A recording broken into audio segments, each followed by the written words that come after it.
Problem of biofuels and land grabbing. The world is now facing a new problem that does not distinguish its national boundaries and directly affects the most vulnerable in a growing, unequal, and unfair planet. The problem we will discuss here is the case of land grabbing and biofuels. But what are biofuels and what does land grabbing means? Well, land grabbing is the process of unregulated land purchasing or leasing for long periods of time.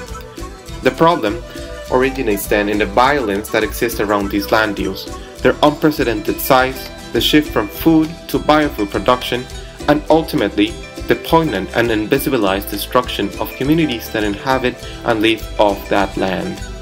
Imagine for a second that you lived in the countryside. You built your house in the land of your ancestors and lived with your family in relative peace and prosperity. Suddenly, one day you find tractors, heavy machinery, the police, and a man in a suit who claims to own your land. In this process, you are kicked out or displaced, your house destroyed to make room for crops, and your land enclosed by a long and never-ending fence. How would you feel? Exactly, sad, powerless, and lost. These people's lives are destroyed by greed and hunger for power, but we need to understand what drives this horrific process. This is where the story of biofuels comes in. Many of you have heard about this new type of gas, or have seen it in your local gas station. It's cheap, clean, and good for the environment. Or is it?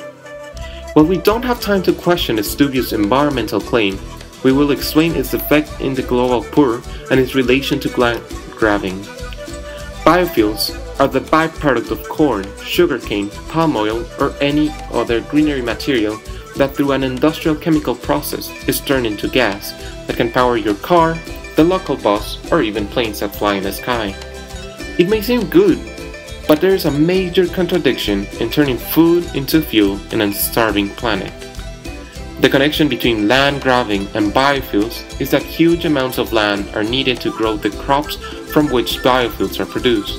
Therefore, investors around the world and large corporations have set off to buy and lease huge parcels of land across the developing world.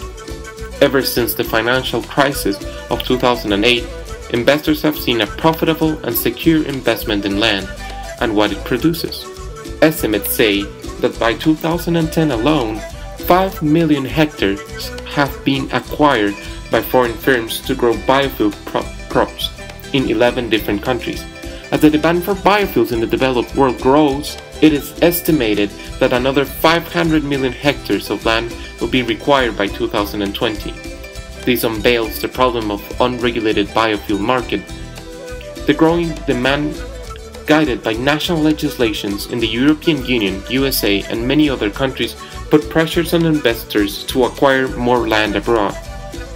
This rapine behavior needs to be stopped and regulated, as it is having a detrimental effect on development and greatly threatens the livelihood of the most impoverished in the global south. As the world identifies this growing problem, it has worked towards finding solutions. In this context of global governance, some of the mechanisms that have been put into place are the UN Voluntary Guidelines on the Responsible Governance of Tenure of Land, Fisheries, and Forests, the Global Agriculture and Food Security Program, the G8's New Alliance for Food Security and Nutrition, the World Economic Forum's Grow Africa initiative, the UN Guiding Principles on Business and Human Rights, among many other related documents. NGOs and civil society organizations have also become very active on the subject, and there's a growing public support to put an end to this problem. But why have they failed, and what needs to be done? These agreements are part of the solution, but there is still a long road to walk through. We have come up with 3 prospective policies to address the issue at the international, national, and local level. First, an international protocol to regulate, control, and restrict the biofuel market. Second, a process of empowering communities through public policy and strategic alliances with civil society. Third, an increase in transparency and accountability through the establishment of partnerships. It is then clear that the problem is global and it requires both global and local action to reach a solution. It is important to put pressure on governments to discourage them from engaging in this malicious market for land. Furthermore, we, as citizens, need to engage in advocacy in support of those who have already been displaced and silenced. Clearly, there is a great need for stronger policies surrounding land grabbing and biofuels, be it reducing demand in the global north or regulating production and land transference in the global south. Help make the difference by learning more about the problem and making other people around you aware of this issue. Together, we can make a difference. Join the fight for biofuels and land grabbing. Thank you.